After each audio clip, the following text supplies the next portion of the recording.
Assalamualaikum warahmatullahi wabarakatuh. Perkenalkan, nama saya Lisa Puspitasari dari kelompok 4 dan teman saya Purnika Ainur Huma. Pada mata kuliah Psikologi Pendidikan, saya ingin menjelaskan tentang teori belajar kognitif sosial Vygotsky.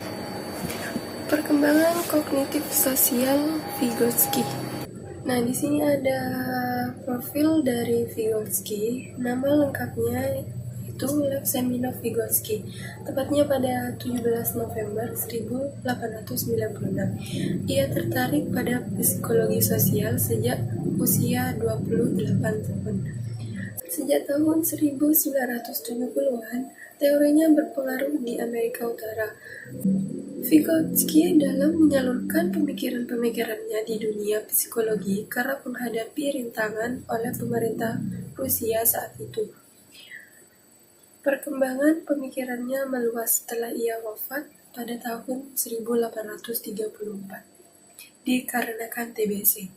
Vygotsky merupakan satu di antara tokoh konstruktivis. Sumbangan penting dari Vygotsky adalah pada hakikatnya pembelajaran sosiokultural. Fungsi kognitif berasal dari interaksi sosial masing-masing individu dalam konsep budaya. Pada slide selanjutnya, karya Vygotsky didasarkan oleh dua ide kunci. Pertama, Vygotsky mengusulkan agar perkembangan intelektual hanya dapat dipahami oleh konteks sejarah dan budaya yang dialami anak-anak. Kedua, ia percaya bahwa perkembangan bergantung pada sistem tanda yang dianut setiap orang, misalnya bahan sistem penelitian. Bagaimana perkembangan terjadi? Teori Vygotsky menunjukkan bahwa belajar mendahului pengembangan. Kemampuan ini disebut pengaturan diri. Langkah-langkah cara pengaturan diri. 1. Mengetahui bahwa tindakan dan suara memiliki makna. 2. Praktek. 3. Menggunakan tanda untuk berpikir dan memecahkan masalah tanpa bantuan orang lain. Pidato pribadi adalah mekanisme yang ditekankan Vygotsky untuk mengubah berbagi pengetahuan menjadi pengetahuan pribadi. Vygotsky mengusulkan agar anak-anak menggunakan tutur kata orang lain dan kemudian menggunakan tutur kata itu untuk membantu diri mereka sendiri mengatasi masalah. 7. Yaitu teori perkembangan kognitif menurut Vygotsky.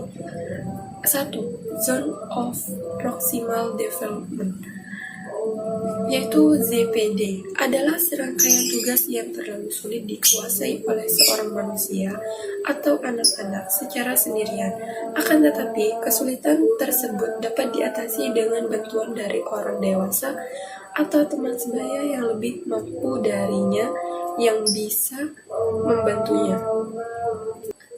Yang kedua, scaffolding. Konsep ini sangat erat berkaitannya dengan ZPD. Hal tersebut karena scaffolding merupakan sebuah teknik untuk mengubah level dukungan selama sisi pengajuan dengan orang yang lebih ahli, misal guru atau teman sebaya yang lebih mampu.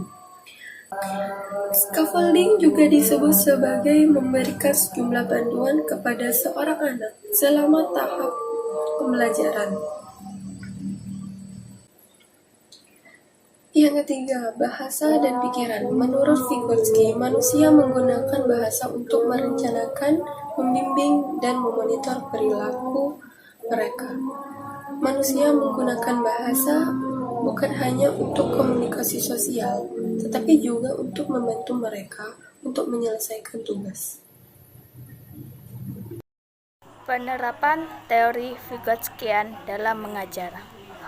Teori pendidikan Vygotsky memiliki dua implikasi besar. Salah satunya adalah keinginan untuk menetapkan pengaturan belajar koperasi di antara kelompok-kelompok siswa dengan tingkat kemampuan yang berbeda. Bimbingan oleh teman-teman yang lebih kompeten dapat efektif dalam mendorongkan pertumbuhan dalam zona pertumbuhan proksimal atau DAS 1995. Kedua, pendekatan Vygotskian untuk instruksi menekankan perancah dengan siswa mengambil tanggung jawab lebih dan lebih untuk e-learning mereka sendiri. Di internet, untuk belajar lebih lanjut tentang aplikasi dari teori Vygotsky untuk pendidikan berlatih dengan visi Matforum,